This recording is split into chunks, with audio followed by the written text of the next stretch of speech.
Welcome to the All the Books Show, the official podcast of the David A. Howe Public Library. We talk book news, author news, and literary news. I'm Eric Mickles. I'm Nick Gunning. This is episode 263. Yeah, you forgot to say that. I forgot about the number. That's all right. Yeah. It's getting high up there. I know, it really is. It's just too many numbers. At this point, we should probably just start being like, another one. Yeah. You know, and just leave it at that, I think. Yeah. Or we start labeling it like James Patterson has labeled his new series. Yeah. First podcast, second podcast. Yeah. Well, I guess that just goes back to the same problem of me having too many numbers now. I guess that's true. So, yeah, you're right. 3 digits is too much. What happens when we hit 4? I don't know. 4 digits? All right. Shall we roll into a little bookmark? Yeah.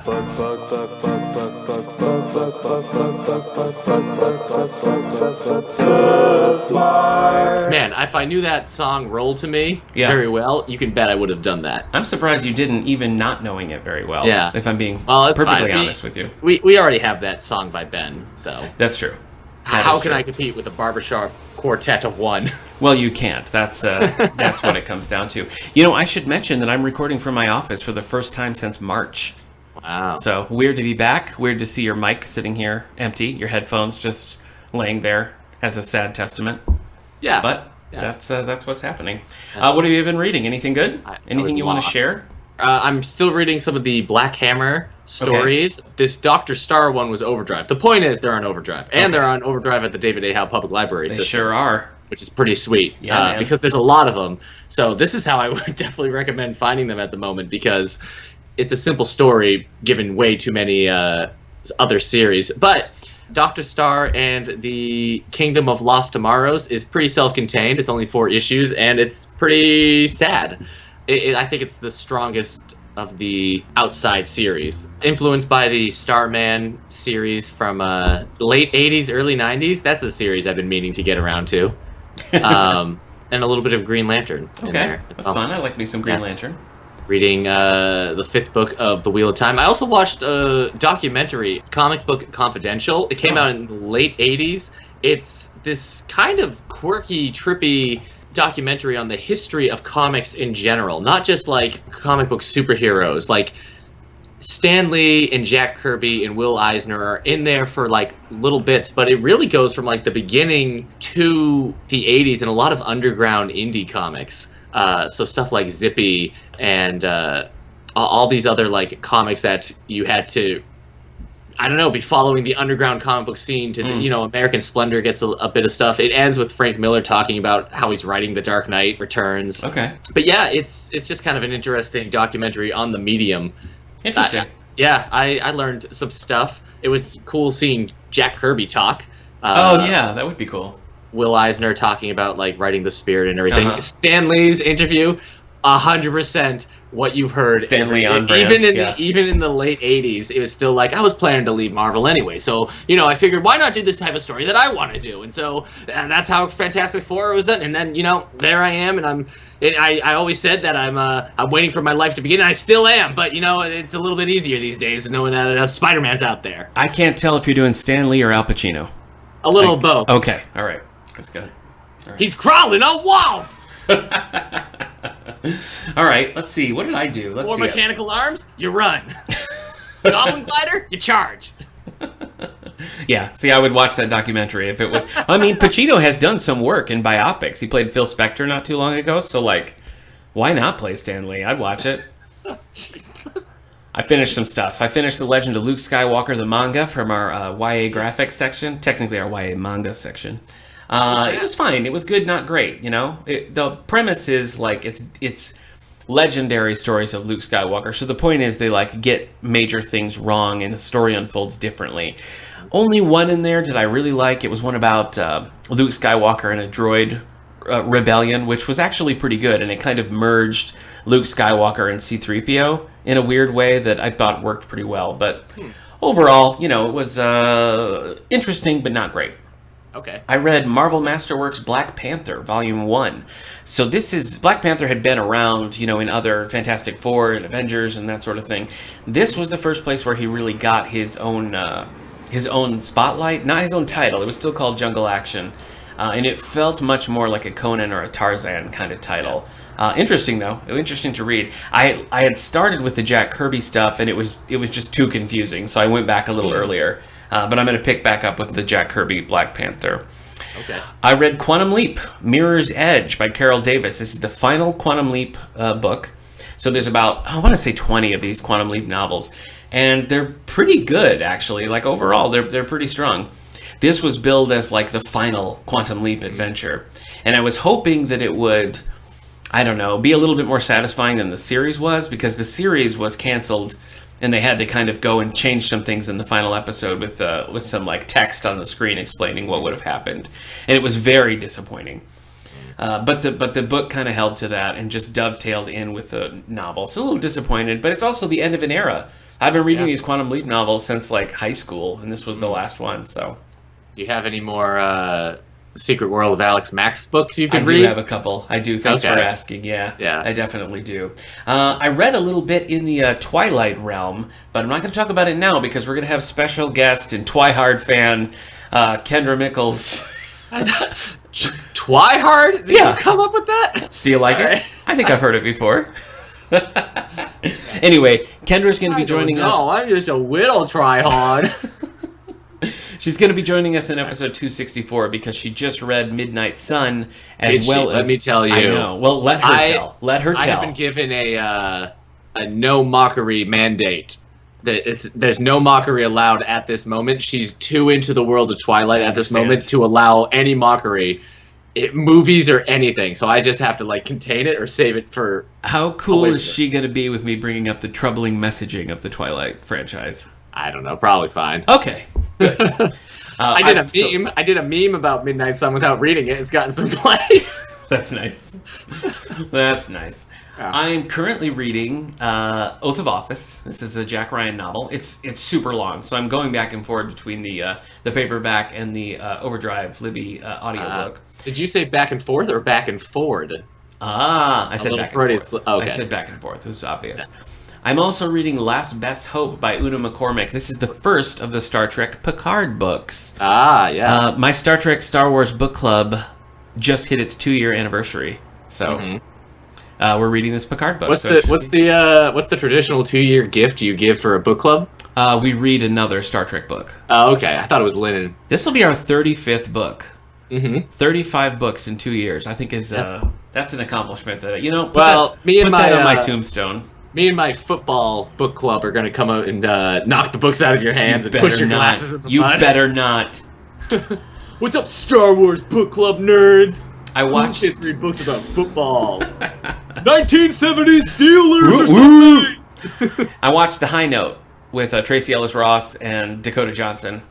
It was good. It was a good movie. It was about Tracy Ellis Ross plays a singer who's over 40 and has just been on like sort of almost like a nostalgia tour, and they're trying to get her to do a residency in Vegas. Yes. And Dakota Johnson is like, no, let's do new albums. Let's do this. And so it's kind of like the back and forth with that.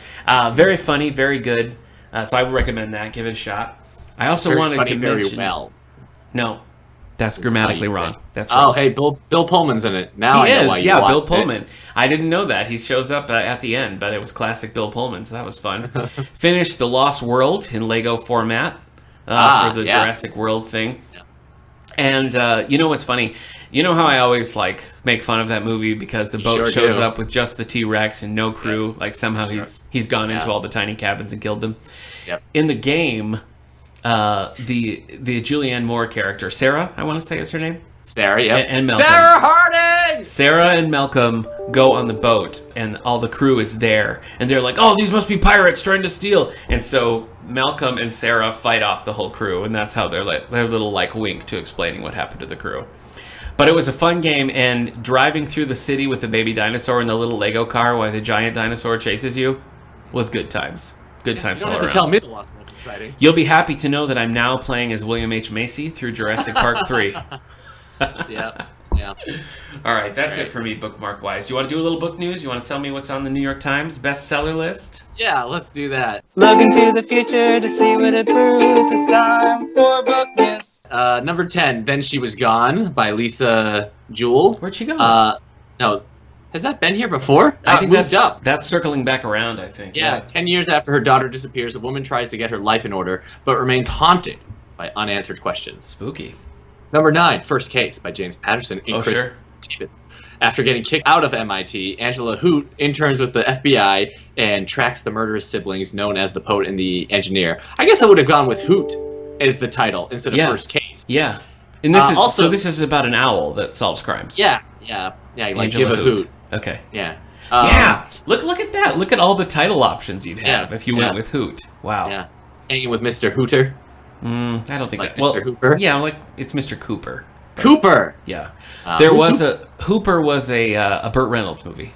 Oh, okay. So, First Case, James Patterson at number 9. That seems in 3 weeks. That seems not great for a Patterson book. Yeah.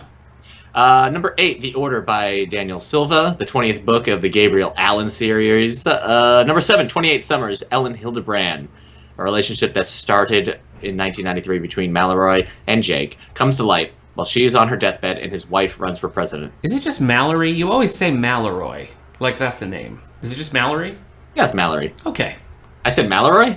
You say Mallory every time, and I like it. I mean, it sounds like a Game of Thrones character. Yeah. Rather than just a human person, but Blade I do like it. So. Number 6, The Guest. I watched 8 seasons of Game of Thrones. That was the best fake Game of Thrones name I could come up with. I guess so. Well, you're still Blade Starman. You're still grieving from the end of the series. Number 6, The Guest List by Lucy Foley. A wedding between a TV star and a magazine publisher on an island off the coast of Ireland turns deadly. My wife has this book right now, but Midnight Sun stole her life. Yeah. Number 5, The Vanishing Half by Britt Bennett. The lives of twin sisters who run away from the Southern black community at age 16 diverge as one returns and the other takes a different racial identity, but their fates intertwine. Number 4, new this week, Private Cathedral. Oh, that would be nice. Have your own cathedral. Your own private cathedral. Yeah. You don't even have to yell sanctuary in there. You're like, I'm just here. You're there. This is the Dave Rubishaw series. Oh. Rival Louisiana crime families and a time-traveling superhuman assassin. Wow. Shah's personal demons. I guess I could not have guessed what this series was about. Number 3, The Midwife Murders. James Patterson and Richard DeLeo. I just chopped his... No, I didn't chop. I busted his chops. Or chopped his busted. Yeah, you chopped his... What? His bust is... Okay. His bust. Look, the point is he's got 2 here, so if one's at 9th place, he's still doing okay. A single mom teams up with an NYPD detective to solve a case involving misdeeds at a university hospital. Not a universal hospital. We don't have those here. No. Number 2, Chopping Water by Stuart Woods. 54th book of Stone Barrington. That's where every woman he meets needs him to rescue her, and then they need to sleep together. Choppy Water? That's the Stuart Woods playbook. Okay. Yeah. Things get rough for Stone as he goes after criminals in New York City and Key West. His cover is getting a bit Clive Cussler here. He's in like a sailboat during a thunderstorm with lightning in the background. Ooh, saucy. Number 1 is Where the Crawdads Sing. I mean, if you don't know what this is about, do I have to say it? Don't tell all him. This time I've been complaining about it now, right here, I could have explained it. So now I've got this like time sunk lost thing going on. So true. I can't even explain it. I have to come up with something else. But Where the Crawdads Sing is at number 1. 101 weeks on the list. Happy book clubbing. Good long haul. Happy Zoom clubbing. I think you should have to read the book. Me? Yeah. Crawdads? I didn't even sign up for the book club. It's only fair that you have to read it, though, I think, because everybody else did, and you got out of it somehow. Listen, when everybody else was reading, I read, what was it, the train book, Choo Choo Train's Murders. The Choo Choo Train Murders. The Girl on the Train? Girl on the Train. I read The Girl on the Train because everybody was reading it, and that was the biggest mistake of my life. I think the Choo Choo Train Murders was like an Ernie and Bert mystery. Yes. On Sesame Street. Yeah. Yeah. Who would do this to Snuffleupagus? Yeah. So many pieces. Yeah. So many overhead compartments filled. Yep. You got it. I'll go console Big Bird. You find this SOB. Oh my gosh. It wasn't me. It was Super Grover. You know what? Case of schizophrenic I've got personality. Here, if you ask me, Mr. Hooper. I've got There was Mr. Hooper. It was Sesame Street. There it was. You got it. You found I it. just had to make Sesame Street super dark for a second. I guess and then you reached into the depths and you found who Mr. Hooper was. No, after falling down so many stairs. Our topic today is books finished in one setting. And to stick with Sesame Street, Facebook user Jeff says the monster at the end of this book starring lovable furry old Grover. Mm-hmm. So quite an accomplishment, Jeff. Thanks for sharing that with us. But this is a topic. I know Jeff could be very young. Maybe he could be. He's not, but maybe he could be. This is a topic that you and I have been talking about doing for years. So much so that when I was like, "Do you want to finally do that?" You were like, "I think we did that." I was like, "No, we didn't." So certain we had already. We hadn't, and you know what? It's one of our more popular social media, Facebook, Twitter polls. We got a lot of responses, so I want to try to get some of the user responses on this. Get them in. But let me just give you a few right off the top. Facebook user Carrie says Gone Girl. I didn't do Gone Girl in one day, but I get it. It was a very compelling book, a great audiobook. Also, one day. Yeah, I did too. Good point. Also on Facebook, Christy says The Hunger Games, another good call. Another good call. Yeah. Roxanne says The Wives by Taryn Fisher. Regular guest correspondent of the All the Books show, Stephen, my brother, says The Picture of Dorian Gray by Oscar Wilde. So lots of... A little bit longer of a book, too, than you think. You think because it's as old as it is, it might be more of a short story, but no, it's decent length. Another regular guest to the show and annual nutcracker, Mr. Bo Hutchings, known Smartmouth, says, if you give a mouse a cookie, says he just couldn't put it down. Boy, let's remember that come Christmas. A lot of jokers. Of jokers on here. We'll give him the whole If You Give a Mouse a Cookie series to read for Christmas. Yeah, we'll see how he does with that. Yeah. There is a Christmas one, so maybe that's what he should do. Eric, give me one of yours. What's something you remember? All right. I think the biggest book that I read in one sitting was Robopocalypse by Dan Wilson. Yeah, I remember. It was a book I had been given for Christmas, and I think it was a day off that I had from work. I think I was kind of in a weird, emotional, bad place at the time as well. Wait, you were? So I was, I just, that morning, I just started reading it, and it came across as very Crichton inspired, very Michael Crichton inspired. Oh, yes. In its storytelling. It was also telling the man versus machine. It was doing it the origin, the beginning of this AI taking over, and then the fights. And it was kind of doing it this fake history book that World War Z did, but without the retrospection. So you're still it all feels like this had already happened, but we're not sure how the outcome will be. Yeah, and I couldn't put it down. And I think every now and then I'm I should put it down. I'm I'm just gonna keep reading. What else am I doing today? I'm just gonna go through it. And it's funny because yes, Dan Wilson then later wrote the Andromeda Evolution. Yeah, that's right. Sequel. So his Crichton influence must have been noticed by a few. I guess so. I can't remember. Did you like that book? It was just weird. It was just such a weird thing. Because Crichton's a character in it, right? Michael Crichton, the Andromeda Strain is treated as the report on what happened there. Right. So if you remember the report of the Andromeda Strain written by Michael Crichton. But it's just a weird way to go. It felt weird. I thought Robopocalypse, it just is one of those things where it was a thriller, it was a sci-fi thriller, and every chapter ended, it's well, I've got room for another chapter, and then before you know, it's well, I guess I better just finish these last 20 pages, otherwise, what have I been doing all day? All right, let's see, over on Twitter, Megan says, many, but the last one was Daisy Jones and the Six, which I totally get. I read that maybe in 2 sittings, but that was another one that I was just pounding through, so... Yeah, I can get that, because I was more than halfway away from finishing it the second day I picked it up. Yeah. But I just decided to keep going that night and finish. Yeah, so that was a 2-sitting book for me, but I can definitely see why that's a first sitting thing. I think the characters are obnoxious, but I get why it's a first sitting. That book hurt you. One of the earliest ones I did was The 5 People You Meet in Heaven by Mitch Albom. So I was a big fan of Tuesdays with Morrie. And I've enjoyed most of the books by Mitch Albom that I've read. But 5 People You Meet in Heaven was one that I picked up and just couldn't put down. I just pounded right through it. And that was one that was echoed in our Facebook poll by user Joy, who says 5 People You Meet in Heaven, and she said also the sequel.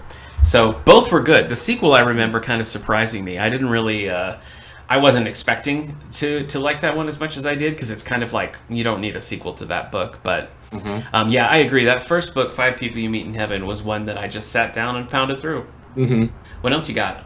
I Am Legend by Richard Matheson, which isn't too much of a brag. It's kind of it's a longer of his short stories, but it takes up most of the book. But yeah, I could not put the book down. It was this. It's just the story of this guy being the last man alive in a world of vampires, but he starts kind of like figuring out how the vampires exist and why his methods have killed them, and all these other twists. And then yeah, it's just this dark, really interesting story that is very good. And yes, when I first read it, I just couldn't stop reading it. So. I like both of them. I haven't read the book, but I like both the movies, the Charlton Heston and the Will Smith. Oh, Mega Man? Yeah, Mega Man is trippy. It is it's a weird very thing. trippy. Apparently, it's Tim Burton's favorite film. Oh, okay. He says every time it's on, he can't turn it off. It's he really just has good. to finish Yeah, the movie. it is good. It's bizarre though. You're right. Coincidentally, I also have a Richard Matheson on my list. Like 10 years ago, you and I went to see Real Steel together in theaters. Do you remember that? Yeah, I do. I own it on Blu-ray. You were really excited to see it, and I was kind of like, yeah, whatever. A robot boxing movie. In a robot boxing movie. I know, but then I loved it. Yeah. Well, but then I loved the movie, and we went to the Walmart next door, and they had the short story collection, Steel, that had the original short story and a bunch of other things, and I just picked it up. Man, I don't know what your situation was like growing up, but a movie theater during my late teens, the movie theater we went to was part of a strip mall, and there was a Borders right next door. Nice. So when it was like, go get the soundtrack or the book, you just walk over, grab it, and then leave. That's handy. So. Yeah, but we walked over to the Walmart, and I picked up the short story collection. And one day I picked it up, and I was just going to read a couple. And I just remember sitting in a chair and reading it from start to finish. I just couldn't put it down. Yeah. It was so good. It was like... And it's hard to pin down a theme on that one as well, because the short story that Real Steel is based on is very different from the movie that you see. And it was just this mix of just kind of unusual stories. Some were hard sci-fi, some were more thought-provoking, almost Twilight Zone-y. But I just felt like it was a really compelling and in some places really moving collection. So I know we have that here. You can check it out from our sci-fi collection. But that's Steel by Richard Matheson, one of my favorites. Have it on one of these shelves. It must be in my bedroom shelf where I keep all my sci-fi books I haven't read yet. Yeah. As a reminder, every day I wake up and oh, hey, sci-fi books, and then I whistle out the door and I don't know, maybe. The Offspring. We'll say The Offspring is playing in the background. Yeah, that got away from you for a minute. So yeah, I couldn't remember The Offspring's name. I was real worried about you. Yeah, improv is hard. Yeah, I know. I understand. I understand. Another one you want to share? One day, I was in the airport waiting for my flight, and I had a long way to go, and I wanted to reread Animal Farm because I had read it as a kid in school. Okay. And so I had the book with me, and I was going to take it with me on the trip, but my plane was going to take way too long, so I just sat down and read Animal Farm. Oh, okay. But I remember liking it as a kid, and then I just couldn't stop reading it. And it helped that, my flight was another 3 hours away or something. Yeah. But just sitting there reading it in one sitting, really, you get up and you see the airport restaurant charging you $11 for a sandwich, and you're holding Animal Farm, you're looking around at the crowds, and you're like, what are we doing? I don't know. Yeah, I mean, Animal Farm's great. It's one of my favorites, but I almost couldn't imagine now not reading it in one sitting because it just keeps flowing. It just keeps getting worse and worse. And I say snowballing. Oh. The pig's name is Snowball. No, I got it. Okay. That's a good reminder, too, that we're doing 1984 as part of our Banned Books book club. I thought you were saying we were doing 1984 as 2020. Well, it's funny because I picked 1984 last year. I put it on the schedule last year, but now it's like, well, what else could we read? Of course we have to. Yeah. Well, fun fact about 1984, you could have read it in 2019 or any time. That is fun. Yeah, 1984 is that's great. The next one I want to share is one that I read basically out of necessity in one sitting.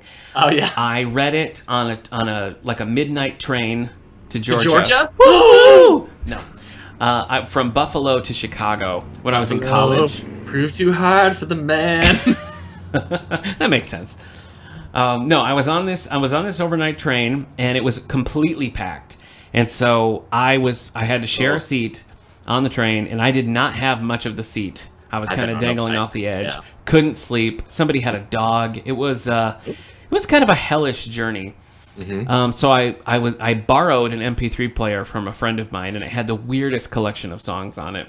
So I was listening to this bizarre mix of songs, reading Blood on the Vine by Donald Bain, a Murder, She Wrote book that took place at a vineyard. And it was just like, that will forever be like tattooed on my brain over that trip, because I read that whole book, in the middle of the night, being more uncomfortable than I've ever been.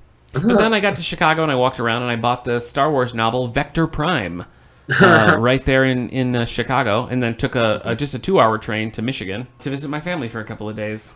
So that was Blood on the Vine. Good book, by the way. I enjoyed it. It was one of the better in the Murder, She Wrote series, which I'm in the bag for. Sure. Yeah. When I was 19 or 20, a friend recommended me to read Stephen Chbosky's The Perks of Being a Wallflower. Okay.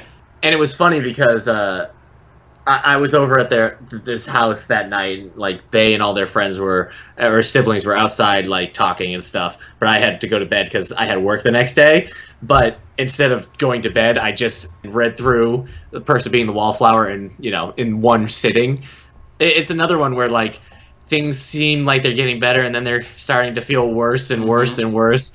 It was impossible for me to put it down at that time. I felt like, because it was a weird part of my life where I was feeling slightly disconnected, but also felt like maybe some of my life was being, I don't know, I was in a weird place. But at the time, it was like connecting in a lot of weird ways. And I was at that right age where you can say stuff like, this song is making me feel infinite. And I'm like, yeah, that's what music makes you feel, man. Infinite! I think that's a book that's like rediscovered every couple of years, Yeah, and sure. it like peaks in popularity and dies back down. I never watched the movie. I decided that that story was a very time and place story for me. And it's not one that I think I would relate to now. No, I don't think the movie captures it. So. I don't think you would have been happy with the movie, so I think you made a wise choice. Have you read any Crichton in one setting? Because our All the Book Show maestro, Ben Lehman, says that he read Timeline. Sat down and pounded through it. Same. Timeline, really? It's very hard to put down. Wow. It keeps the action going. Like, it has a lot of time travel explanation, which is kind of fascinating when you talking about quantum mechanics and all this stuff. And then once they travel back in time, it's just like, how are they gonna get out? It's very hard to put down. I've said it before, but if it wasn't for Jurassic Park, this would be my favorite Crichton book. It borders on that like faux educational with like the medieval setting, but with like just all this crazy action with these 3 characters that you're following. They're all maybe a little better written than some of Crichton's other characters. Okay. But yeah, the whole concept is just done in this. I mean, he was kind of written off as like an airport author a lot of times, but like to do that, you have to keep the chapters flowing. You have to keep the action flowing, and you have to keep thinking like, oh, what's going to happen next? I couldn't stop reading. I read it, and it was probably like getting pretty late by the time I finished it. It was another one that was like, oh no, I've got work tomorrow. I've told this story before, but when the movie Timeline was out, I had some friends in town. I was in college, and we were all like going to the movies. And we were just going to kind of see whatever was on. Yeah. Everybody wanted to see The Last Samurai, and I did not want to see The Last Samurai. And I successfully convinced people that we should see Timeline instead. That was not a group of people that left the theater being happy with Nick. No. Let me tell you. That was very... They were all in the right. Fatal mistake. Yeah, that you're I the made villain that in that day. story. I lost a lot of friends over the film Timeline, but because of that, I've never read the book, and every time I go to pick it up, I'm just like, but that movie was so bad. Yeah, it's horrible. The movie is atrocious. Yeah. But you know what I also say? There was one time when I was a kid, and I had this is going to make me sound like a ridiculous person. Whatever. So I'm reading the second half of the first Jurassic Park book, just locked in my room, and I have the South Park movie on loop. Like, I've just set the loop. It's an hour and a half, or however long it is. I've just put it on loop because no movie is as funny to me at the time. And while that's on loop, so I don't know how many times I played. I finished the second half of Jurassic Park, and then I just picked up The Lost World and read the whole Lost World in one sitting. This was like a reread of that series, but so I guess I could say I read 1.5 Crichton books in one day as well. Okay. That counts. While South Park the movie was playing on in the background. That's a weird picture. That's a weird picture to see. Well, I was 17, maybe 18. Okay. A simpler time. Sure. Yeah. Let's see. Pulling from listeners' responses here. On Facebook, Robin says, I know where the cage bird sings. That's a Maya Angelou collection. Mm-hmm. And over on Twitter, at Madonna Figura says, several, but Room by Emma Donoghue comes to mind. Every time you try to put it down for the night, something pulls you right back in. So she pounded right through it. Yeah. Let's see. I mean, I would be remiss if I didn't tell you about the Star Treks that I've read in one day. Mm-hmm. One is Q&A by Keith R.A. Candido. This was obviously a Q story. I wouldn't put it on the top of my list, but Keith R.A. Candido does some of the more thoughtful, engaging Star Trek books that I've read. But the big one was The Endgame by Diane Carey. So as you know, Eric, all of my college friends and I watched Star Trek Voyager at midnight every night on UPN. But because it was in syndication, they never showed the final episode. It would just start over when you got to like the penultimate episode. And this was a time when like it wasn't on DVD. There was no way to like watch it online. It was just gone. And so I finally got my hands on the novelization of the final episode, Endgame by Diane Carey. And this was after like years of having seen the whole series and never like getting to see how it ended. So I consumed this and was it was rewarded with a pretty good story. And then when I eventually did see it on screen, it's one of the best Star Trek finales, I think, that are out there. What else you got? I don't think it was Star Wars Lost Stars, but I did read Kenobi. In a day. I couldn't that one, I think that was like the first modern Star Wars book I had read. Okay. Because I had read the Thrawn trilogy, and I think this was like the only other Star Wars book I had read at the time. Oh, okay. And I enjoyed it.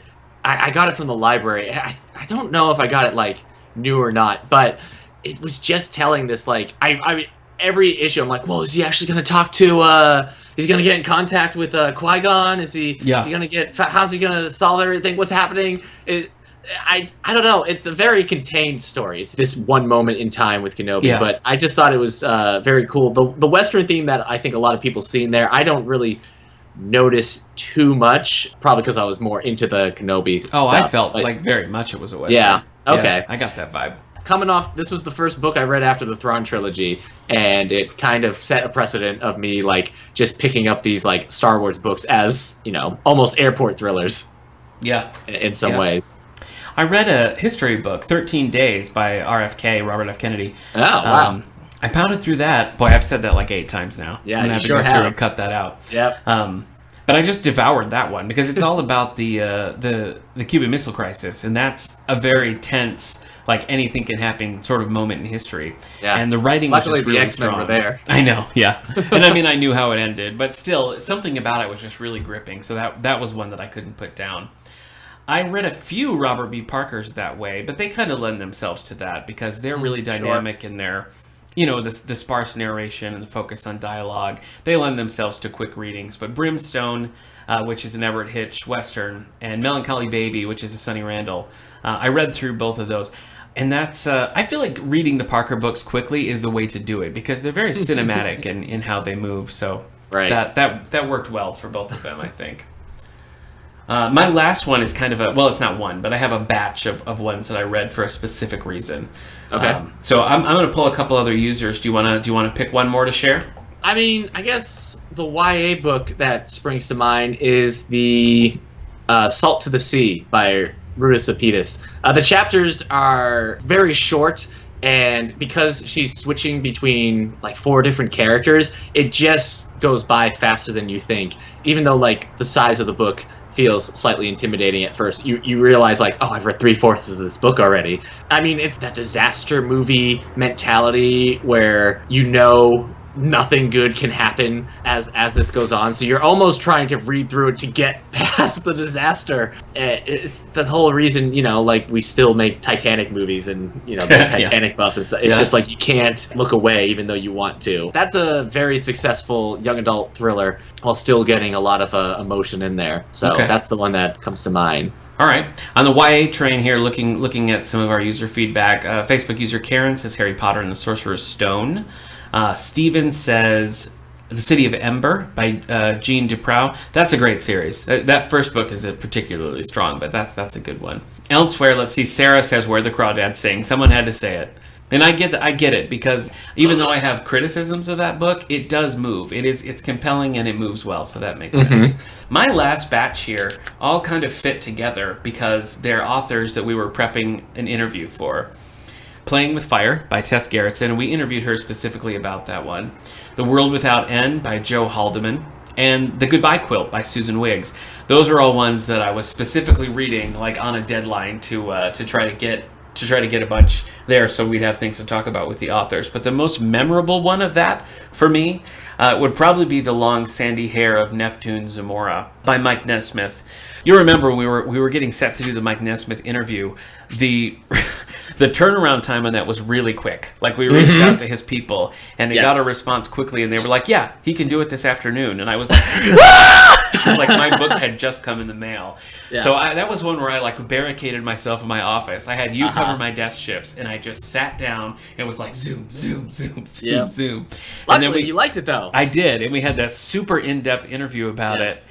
And it was so fresh in my mind, that, I don't think anyone who's interviewed him about that book has ever had it as fresh. I don't think so either. I mean, that was your fingers were still bleeding from all the paper cuts. That was under the gun. So that was that one was both like invigorating and terrifying because it was like Mike Nesmith is going to call and I still have 100 pages, Yeah. So that one's Nick was reading in tongues at the moment. pretty much. Yeah, that isn't, because that's not a short book either. No, that was a marathon, to be sure. Well, proud of you. And it was a crazy good interview. Yeah. So your suffering was not in vain.